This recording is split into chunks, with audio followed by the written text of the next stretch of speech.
E nesta mensagem de hoje, cujo tema é como pode um homem nascer sendo velho?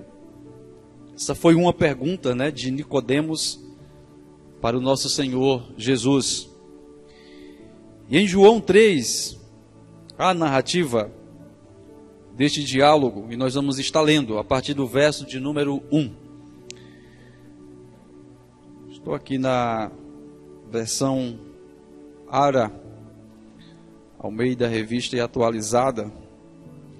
João 3, verso 1 diz assim: havia entre os fariseus um homem chamado Nicodemos, um dos principais dos judeus.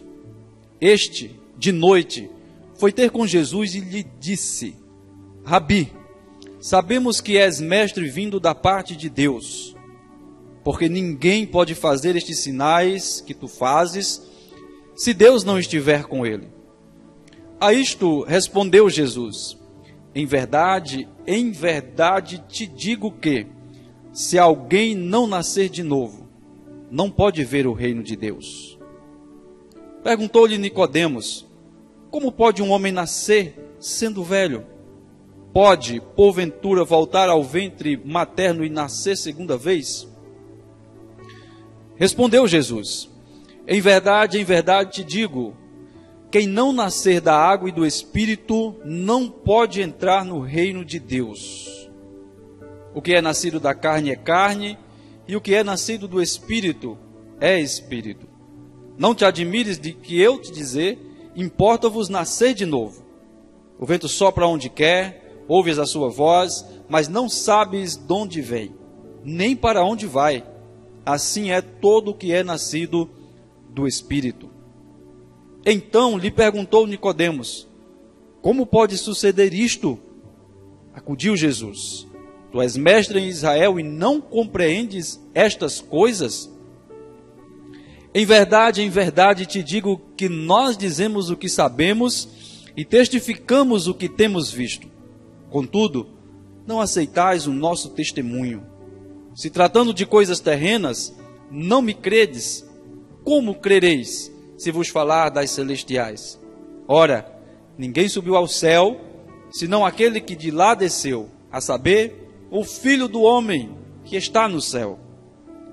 E do modo porque Moisés levantou a serpente no deserto, assim importa que o Filho do homem seja levantado, para que todo o que nele crê tenha a vida eterna. Veja que esse diálogo, irmãos, ele inicia-se com uma afirmação de Nicodemos, o que há de se admirar, porque ele era um mestre da lei. Ele era um dos principais dos judeus, ele era um dos principais da sinagoga. Ele é aquele homem bem instruído que, da maior parte entre os fariseus, os escribas, os mestres da lei daquela época, na verdade rejeitavam Jesus.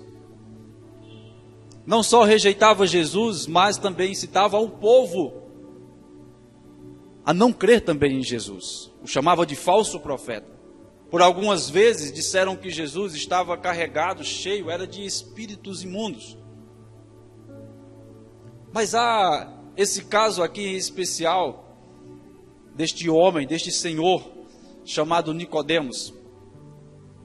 É interessante os detalhes desta narrativa de João, porque diz que Nicodemos ele foi ter com Jesus na noite. E é interessante isso, porque na verdade era um costume que se havia daqueles que eram mestres da lei, de meditar realmente nas Sagradas Escrituras ao anoitecer. Porque a noite era aquele local, na verdade aquele lugar e aquele momento em que tudo está mais calmo, em silêncio. Na verdade, tudo dá mais ou menos assim, 11 horas, meia-noite, a coisa começa a ficar mais calma, mais silencioso. Então, há uma maior concentração em se estudar as Sagradas Escrituras. Há alguns que dizem que este homem foi ter com Jesus à noite, porque na verdade ele estava com receio de que outros o vissem conversando com Jesus e já assim o julgassem. porque ele era um mestre da lei. E não era normal, não era comum. Porque havia, na verdade, um conluio entre eles para rejeitar, para negar e para trazer o povo também a negar a Jesus, a não seguir a Jesus.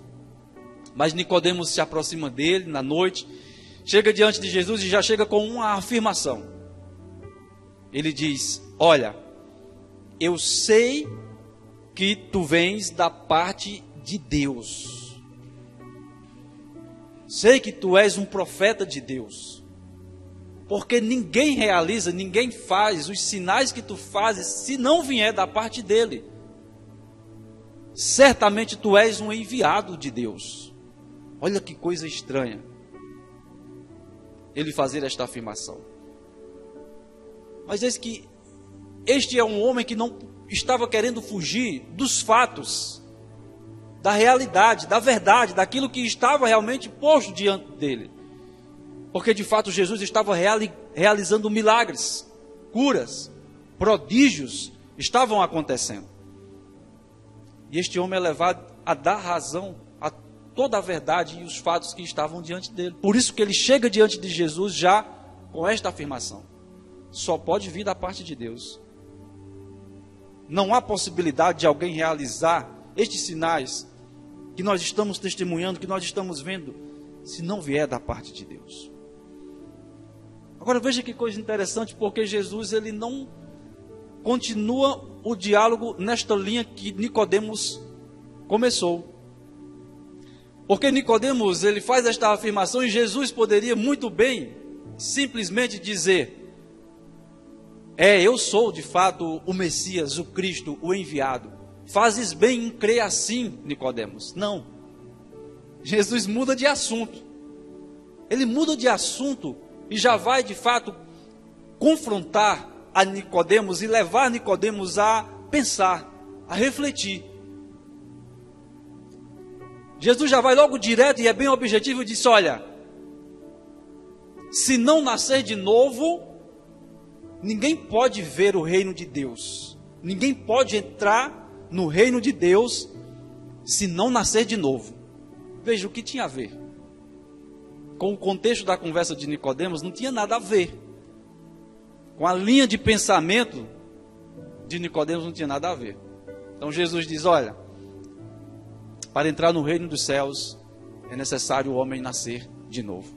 E aí só podia era causar confusão na cabeça de Nicodemos. Por isso que ele fica confuso e diz: como pode o homem nascer já sendo velho?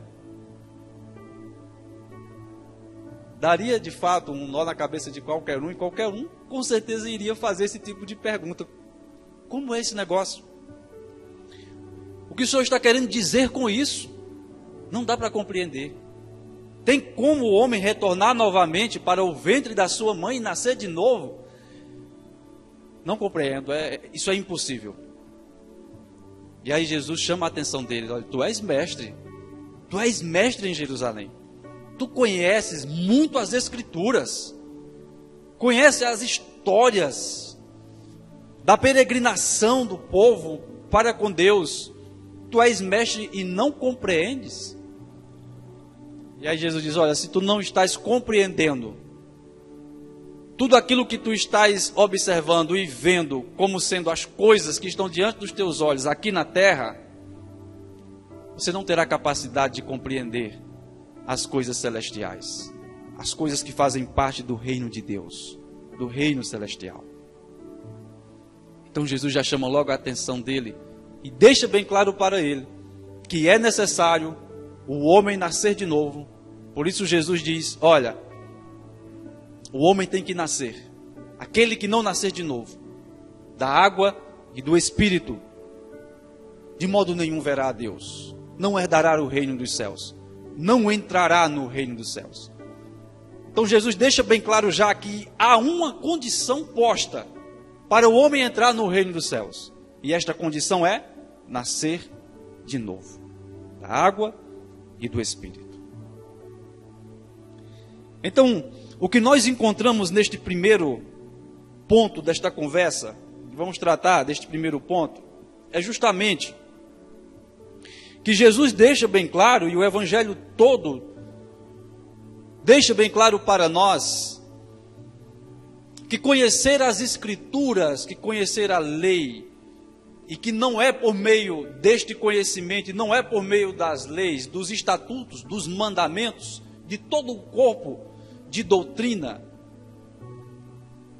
que o homem nasce de novo, que o homem entra no reino dos céus.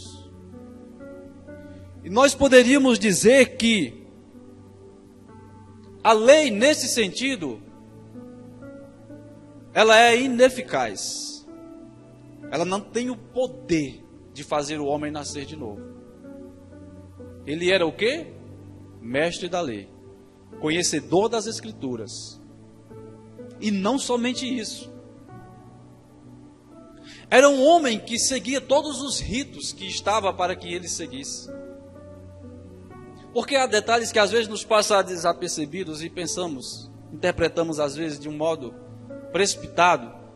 Quando Jesus fala da hipocrisia dos fariseus. Mas a maioria dos fariseus, eles eram zelosos em cumprir a lei. Jesus disse que eles jejuavam, eles jejuavam. Jesus disse que eles oravam. Jesus disse que eles visitavam as viúvas. Eles visitavam, faziam visitas. Oravam nas praças. Eles pregavam as Sagradas Escrituras, a Torá. Eles anunciavam. Eles davam esse testemunho de Deus. Mas o que Jesus condenou deles foi o quê? Foi que eles não faziam isso, de fato, com a intenção do nome do Senhor ser glorificado. A intenção deles era sempre ser visto pelos homens. E não levar a glória a Deus, ao Pai. Então veja que a lei, ela tem este poder, até mesmo de você ser uma pessoa de um bom comportamento. De você até mesmo praticar os ritos, os preceitos, os mandamentos, as doutrinas, tudo aquilo que faz parte, que é base de uma religião. Eles faziam isso. Mas veja que lhes faltava o principal. E Jesus deixou bem claro para eles. Eles chegaram diante de Jesus certa vez e dizem: olha, nós damos o dízimo. Nós damos o dízimo. Das hortaliças. De tudo, das primícias daquilo que nós colhemos. E aí Jesus olha para eles e diz: olha, fazeis bem. Está na lei, vocês estão cumprindo. Porém, vocês estão negando aquilo que de fato é a vontade de Deus, é o desejo de Deus. Vocês estão ignorando a justiça verdadeira.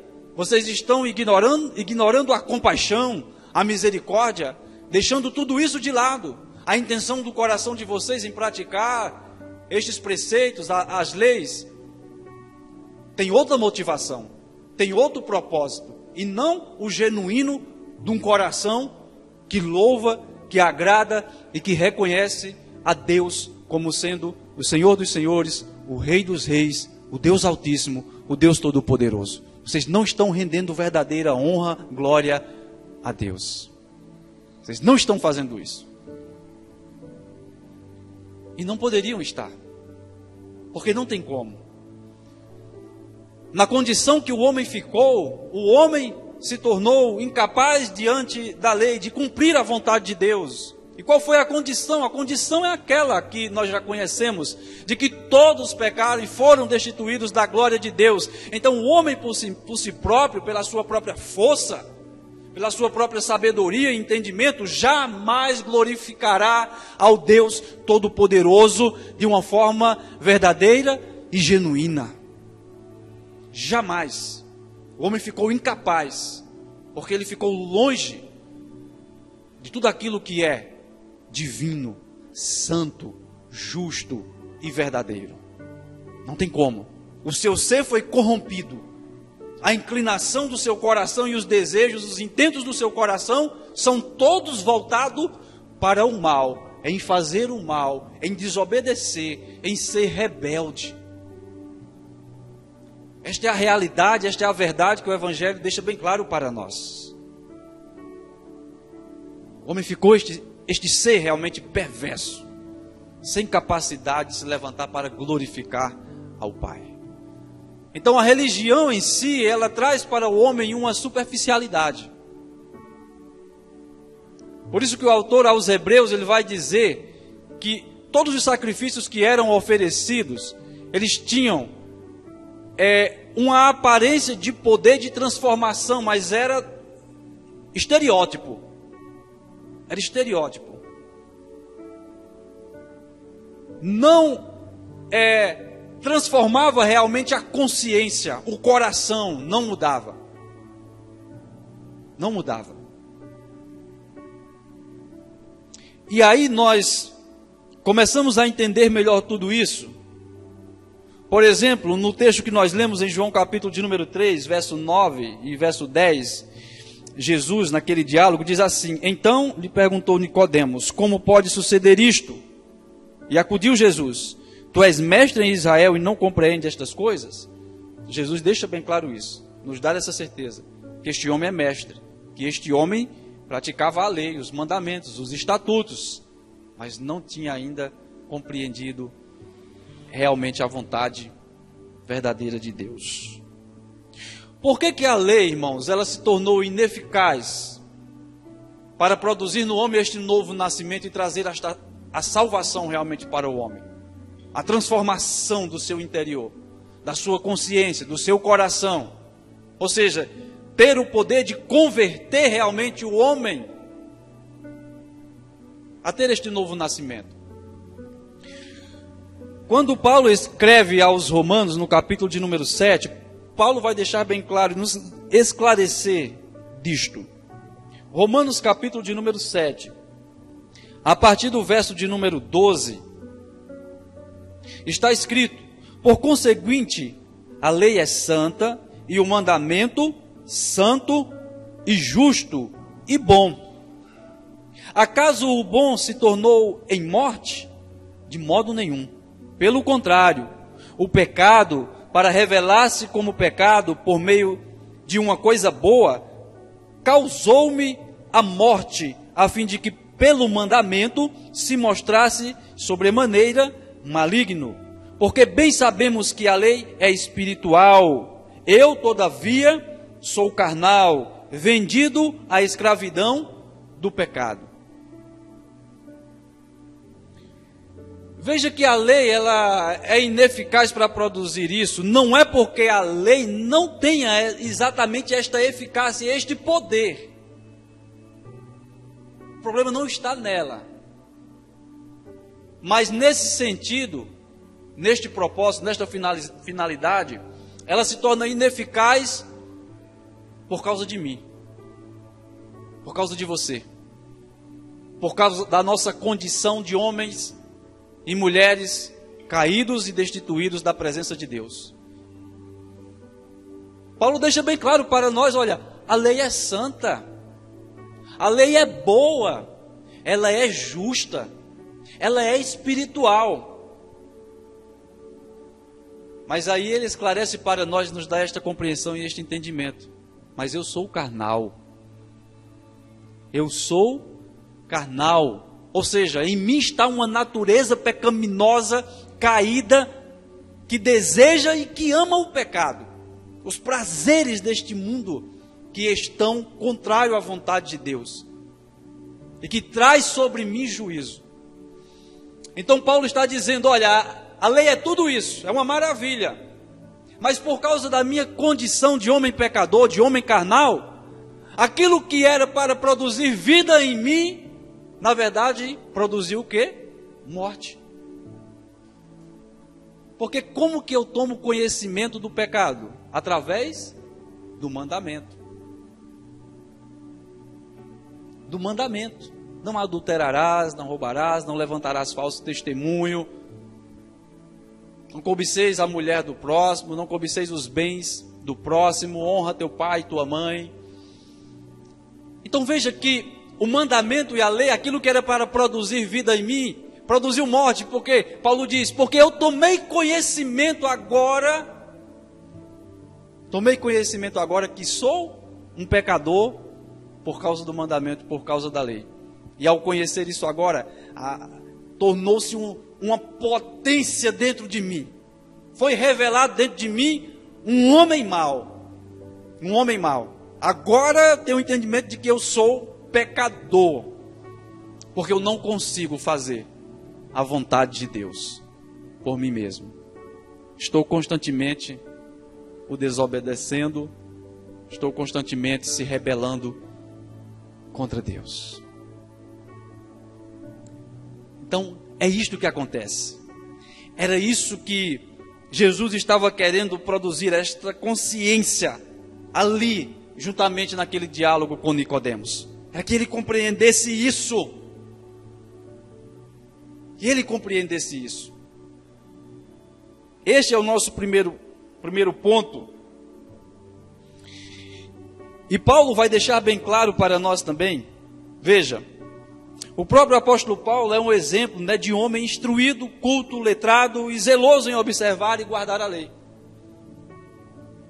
Em Filipenses, capítulo de número 3, Paulo, quando escreve ali às igrejas de Filipe, aos filipenses, no capítulo de número 3, verso de número 4 ao 6, ele diz assim, bem que eu poderia confiar também na minha carne, em mim mesmo, no meu ser, em tudo aquilo que eu tenho e conheço. Se qualquer outro pensa que pode confiar na carne, eu ainda mais. Por que, Paulo, você ainda mais? Porque eu fui circuncidado ao 8º dia. Eu sou da linhagem de Israel. Eu sou da tribo de Benjamim. Hebreu de hebreus. Quanto à lei, fariseu. Quanto ao zelo, perseguidor da igreja. Quanto à justiça que há na lei, irrepreensível. Esse é Paulo. Homem instruído, homem zeloso em relação à lei, em relação à justiça irrepreensível, tinha todo este zelo, esse cuidado de forma meticulosa, cuidadosa ali, cumprir a lei.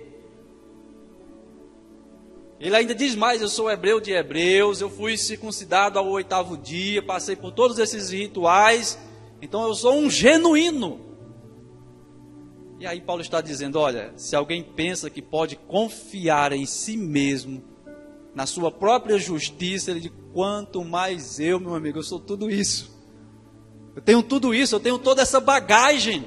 Me respeitem. Então, o que eu tenho a dizer para vocês é, não confiem na própria carne. É esse mesmo Paulo que diz assim, a letra ela mata, mas o Espírito vivifica. Quando ele está falando a letra mata, ele está falando justamente da lei, dos preceitos da lei. E mata, traz morte, porque eu sou carnal. A minha natureza pecaminosa e caída não me deixa diante da lei em juízo de salvação, mas em juízo de condenação. A lei traz a ira de Deus sobre mim. Então veja que este primeiro ponto nos dá esta clareza, que a lei ela se torna ineficaz nesse sentido de produzir novo nascimento por causa de mim, do pecado que habita em mim. Paulo, quando continua nesse contexto do capítulo de número 7 de Romanos, ele vai dizer que, olha, com a minha mente, com o meu homem interior, eu de fato agrado a Deus, eu sinto realmente realizar e fazer a vontade de Deus, mas eu encontrei, percebi, tive o discernimento que em mim, nos meus membros, ou seja, na minha carne, há outra lei, que é a lei do pecado e da morte. A lei do pecado e da morte. Então a lei em si, irmãos, ela tem o seu propósito a cumprir. E nós poderíamos destacar que a lei, ela cumpre o propósito de instruir, nortear, guiar e conduzir o homem a saber, a tomar conhecimento e ciência da vontade de Deus. As Sagradas Escrituras estão aí para nos revelar tudo isso. Tudo isso. Mas em se tratando do ponto principal dessa noite, desse diálogo de Jesus com Nicodemos, a compreender como se dá este novo nascimento, como se inicia esse novo nascimento, como que isto acontece? Porque essa foi a dúvida, foi a indagação de Nicodemos. Como pode isso? O que é isso? O que significa? O nascer de novo está condicionado a uma ação de Deus por meio do Espírito Santo. Vejamos a resposta de Jesus a Nicodemos, né? Em João 3, texto que nós lemos inicialmente, verso de número 5 a 8, diz assim: respondeu Jesus, em verdade te digo, quem não nascer da água e do Espírito não pode entrar no reino de Deus. O que é nascido da carne é carne, e o que é nascido do Espírito é Espírito. Não te admires de eu te dizer, importa-vos nascer de novo. O vento sopra onde quer, ouves a sua voz, mas não sabes de onde vem, nem para onde vai. Assim é todo que é nascido do Espírito.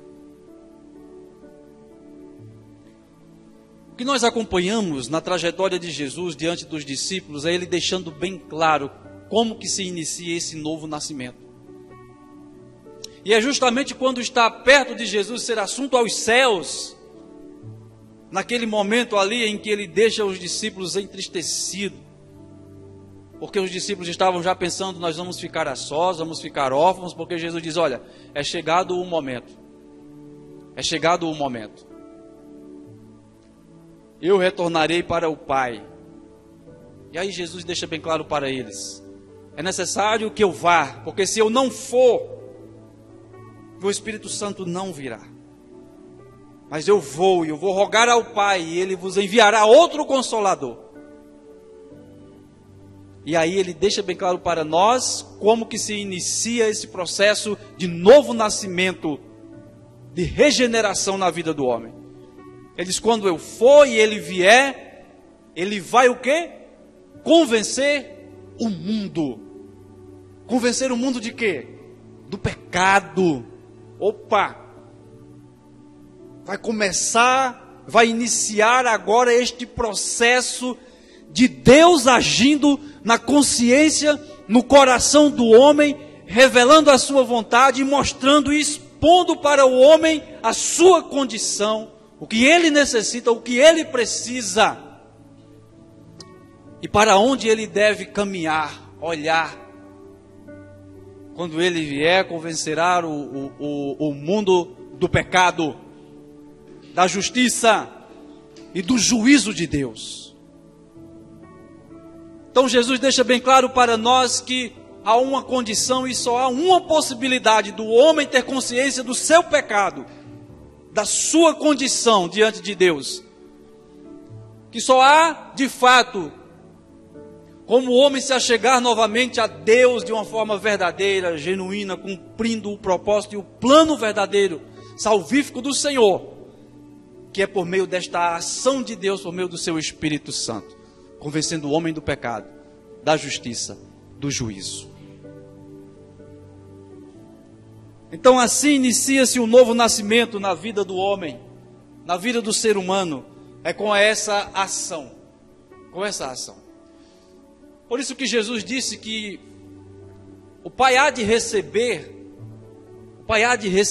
a verdadeira adoração, não partindo do homem em si, mas daquilo que estava para acontecer como obra de regeneração na vida do homem, que era do seu próprio Espírito Santo. O homem só tem essa capacidade de render e de dar verdadeira adoração a Deus por meio do Espírito Santo do Senhor. O que nós vamos acompanhar no texto de Atos, capítulo de número 9, é a história, é a narrativa de um novo nascimento, de uma regeneração, de uma conversão que foi tão impactante, que este que foi regenerado, que foi convertido, que recebeu esta ação de Deus, tornou-se um dos maiores exemplos, uma das maiores testemunhas de Jesus Cristo na terra. Nós estamos falando justamente de Paulo. Vamos observar Atos capítulo de número 9, verso de número 1, diz assim: Saulo, respirando ainda ameaças e morte contra os discípulos do Senhor, dirigiu-se ao sumo sacerdote e lhe pediu cartas para as sinagogas de Damasco, a fim de que, caso achasse alguns que eram do caminho, assim homens como mulheres, os levasse presos para Jerusalém. Seguindo ele a estrada fora, ao aproximar-se de Damasco, subitamente uma luz do céu brilhou ao seu redor. Caindo por terra, ouviu uma voz que lhe dizia: Saulo, Saulo, por que me persegues? Ele perguntou: Quem és tu, Senhor? E a resposta foi: Eu sou Jesus, a quem tu persegues. Às vezes a gente observa, e eu já tive esta compreensão, esse entendimento, quando não conhecia as Sagradas Escrituras, quando só se ouvia falar dos santos, né? São Paulo, São Pedro, São João. A gente ouvia falar e a gente imaginava: nossa, são santos, homens de Deus. Mas ninguém falava muitas das vezes para nós que eles não nasceram santos, que eles não nasceram homens puros. Mas veja que a história de Paulo é uma história marcada por perseguição, por ódio e por consentimento da morte de muitos cristãos. Essa é a história de Paulo, São Paulo. Veja a narrativa de Lucas, deixando bem claro para nós. Ele era mestre da lei também, ele era fariseu, conhecedor das Escrituras, e ele era muito zeloso nisso. E o zelo dele era tamanho que ele estava para combater a fé cristã. Eles não aceitavam.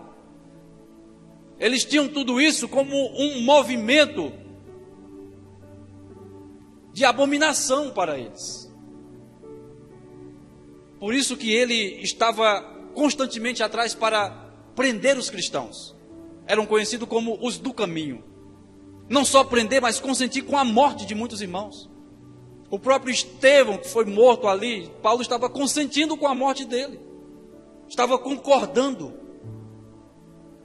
Então é este homem perverso, este homem mau, que apesar de conhecer a lei de Deus e cumprir muitos estatutos, mandamentos, mas veja, a religião em si e o seu corpo de estatutos e de doutrinas não tem o poder de transformar, de levar o homem realmente a fazer a vontade de Deus. Veja que a religião ela tem um poder de levar o homem a ter um ódio tão grande de matar o seu próximo.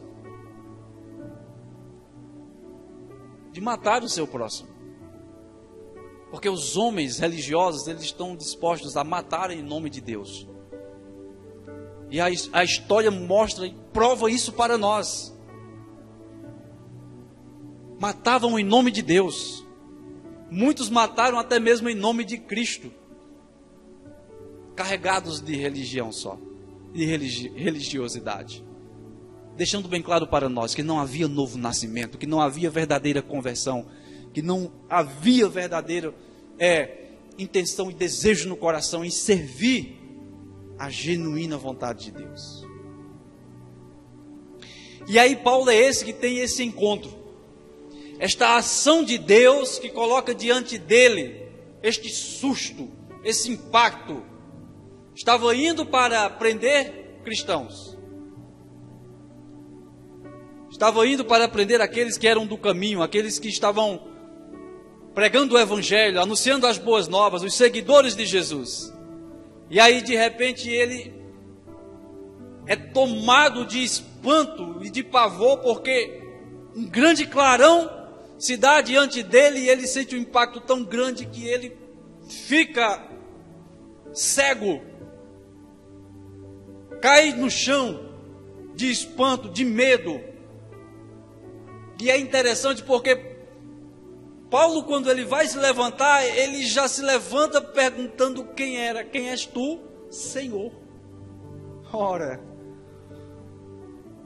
que ser superior é esse? Que impacto é esse que faz este homem ter esta indagação, esta pergunta e esta declaração, já reconhecendo que havia um ser ali superior e que ele estava para se dobrar diante daquela situação. Quem és tu, Senhor? E aí ele ouve a voz daquele que era o Senhor dos caminhos, daquele que era Senhor dos seguidores a quem Paulo estava perseguindo, consentindo com a morte, com a prisão. Ele ouve a voz dizendo: eu sou Jesus a quem tu estás perseguindo. Ei, Paulo, esta obra que tu estás querendo parar, ela pertence a mim. Ei, Paulo, esses que tu estás querendo prender, é como se você quisesse estar prendendo a mim. Eu sou Jesus a quem tu persegues. Olha que coisa impactante. Depois desse dia, este homem,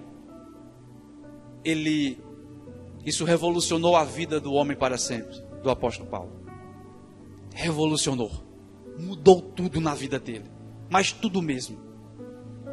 O impacto do novo nascimento, da regeneração, da conversão, do agir de Deus na vida do homem, mexendo nas estruturas do homem, é um poder tão assim, sobrenatural, poderoso, surreal, que faz com que o homem de fato fique como Jesus disse. Aquele que nasce do Espírito, ele fica assim, não sabe de onde vem, não sabe para onde vai. Agora o que é que eu vou fazer da minha vida? O que será da minha vida? Porque muda tudo e muda para melhor. Paulo agora vai ter essa experiência espiritual, aquilo que a lei, ela não tem este poder por si só de fazer, de levar o homem a ter. E nós começamos a aprender que o novo nascimento, ele é marcado por experiências espirituais, sobrenaturais. Não tem como ninguém declarar, eu nasci de novo, eu me converti a Cristo, e nunca ter tido experiência espiritual. Como estava pregando o nosso irmão Davi domingo passado, no mundo invisível, aquilo que os nossos olhos naturais não enxergam, mas que é tão real, até mais do que o mundo qual nós enxergamos, esse mundo físico. Porque essa é a experiência de Paulo, já começa com essa experiência mística, essa experiência espiritual, essa experiência sobrenatural. Que luz é essa? Da onde veio? O que é isso? Que impacto é esse? Que temor é esse que caiu no meu coração? O que é isso? Quem és tu, Senhor? É Jesus. É Jesus, é a obra de Deus chegando, é a obra de Deus se aproximando. É o impacto do novo nascimento, é o impacto da conversão, é o impacto da salvação na vida do homem. Ele fica deficiente visual, não enxerga mais nada. Teve que ser guiado, teve que ser levado pelos seus companheiros. E aí ele começa a ter esta experiência de Jesus, do Espírito Santo de Deus agindo, falando ao seu coração.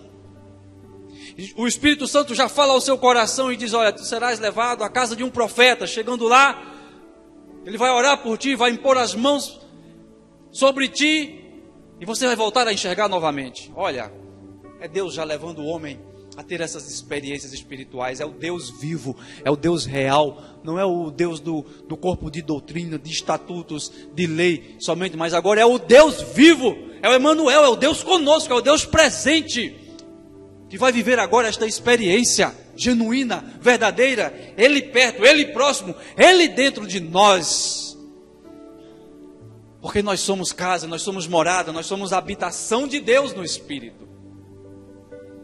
E aí Paulo vai, é levado até o profeta ora por ele, impõe as mãos sobre ele, e naquele momento ali ele volta a enxergar novamente, e, meus irmãos, ele abandona tudo. Não é mais perseguidor da igreja de Cristo, não consente mais com a morte de ninguém, não quer mais prender ninguém. O que Paulo vai dizer para nós, na verdade, olha só, Filipenses capítulo de número 3, veja que um homem que outrora era mestre, da lei, que era fariseu, que era perseguidor da igreja e consentia com a morte de muitos irmãos, torna-se um dos maiores testemunhos de fé.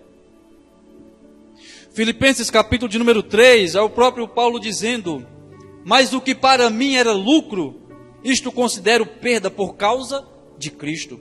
Sim, deveras considero tudo como perda por causa da sublimidade, é sublime isso agora, do conhecimento de Cristo Jesus, meu Senhor, por amor do qual perdi todas as coisas e as considero como refúgio para ganhar a Cristo e ser achado nele. Não tenho justiça própria, pronto, acabou, não dá, pela lei não dá, eu não tenho esta condição, não justiça própria, que procede de lei, senão a que mediante a fé em Cristo, a justiça que procede de Deus, baseada em quê? Agora, na fé, aleluia, aleluia. Sabe o que é que Paulo simplesmente está dizendo?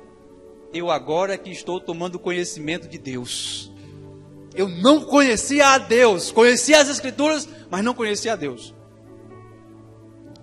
Toda a instrução, todo o conhecimento que eu tive, todas as experiências que eu tive, todo o zelo, tudo aquilo que eu fiz, todos os rituais que eu passei, todos os rituais que eu me submeti, Paulo está dizendo, eu considero tudo isso, olha, como em algumas versões, como esterco.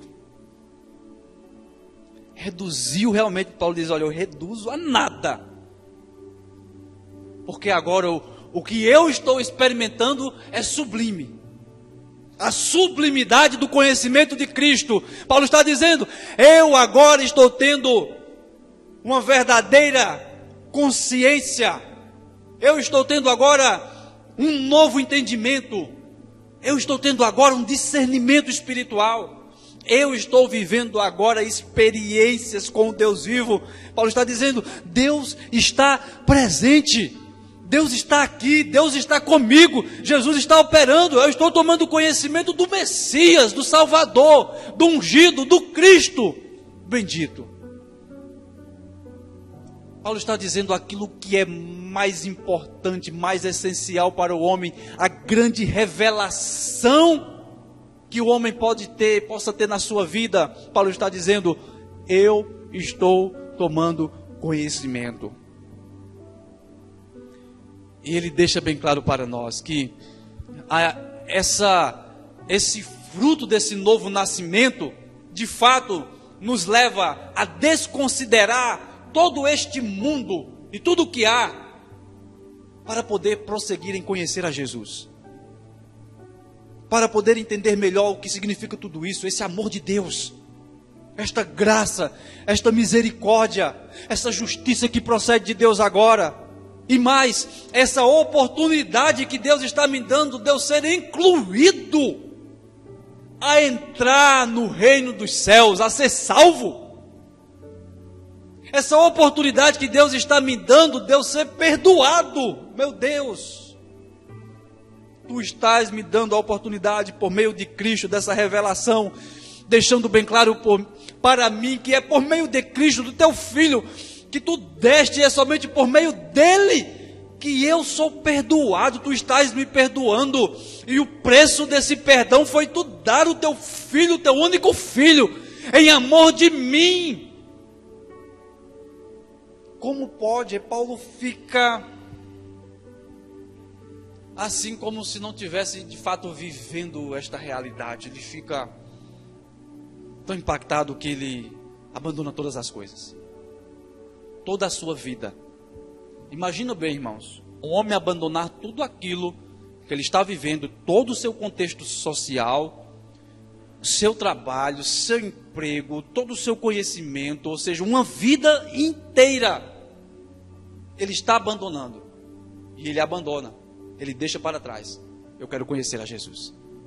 Ele se isola, passa muitos anos só buscando, orando, conhecendo, querendo viver mais essa experiência. Eu desejo, eu quero conhecer melhor isso, eu quero tudo isso, eu quero.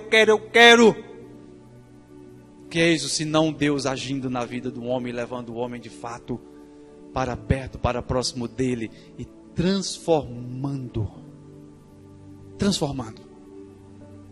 O novo nascimento é acompanhado com essas características. É necessário nascer de novo, disse Jesus. Se não nascer da água e do Espírito, não entra no reino de Deus. Não se conhece verdadeiramente a Deus. Não vai ter as experiências com o Deus Todo-Poderoso. E Paulo continua ainda no capítulo de número 3 de Filipenses, no verso de número 10 e 11, ele diz: para o conhecer e o poder da sua ressurreição e a comunhão dos seus sofrimentos, conformando-me com ele na sua morte, para de algum modo alcançar a ressurreição dentre os mortos. Paulo está dizendo, há um alvo para mim, há um alvo, há um propósito, há um alvo maior para a minha vida. Eu encontrei o sentido da vida, e eu quero agora doar, eu quero dar a minha vida, eu quero me tornar participante do testemunho, dos sofrimentos de Cristo, da sua morte. Aquele homem que estava disposto a matar em nome da sua religião, ele agora está disposto a dar a sua própria vida em favor daquilo que ele estava tomando conhecimento. Veja que a religião tem o poder de levar o homem a matar o seu próximo, mas a verdadeira conversão, o verdadeiro nascimento, produz no homem agora o desejo de dar a sua própria vida, de doar a sua própria vida em favor do próximo. Por isso que Paulo diz, eu vou deixar ser gastado, eu vou me gastar e deixar ser gastado por Cristo.